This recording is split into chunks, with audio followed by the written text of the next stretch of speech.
Okay, isang magandang araw sa iyo ulit, Papa Buboy. Ako po si Dave ng Kakwentuhan TV at sasagot lang po tuloy ako sa topic na binigay mo ngayong araw na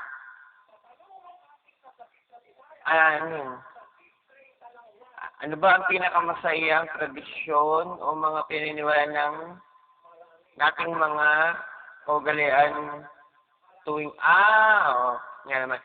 Yung mga kaugalian baka mo, Papa Buboy, na, tawag dito, yung mga tradisyon ng pamilya.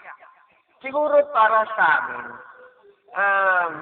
ang tradisyon na yung pamilya namin, yung nagbibigayan kami ng kakaibang bagay.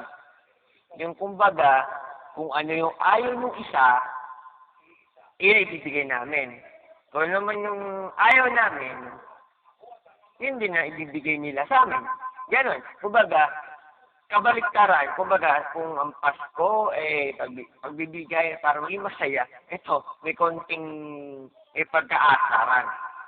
Yan. Yan, sagot ko sa topic mo, Papa Buboy. Muli po, ako po uli si Dave ng Kakwentuhan TV na sumagot sa topic ni Papa Buboy para sa Barangay LS 97.1. Tugs, tugs, tuga na. Ingat.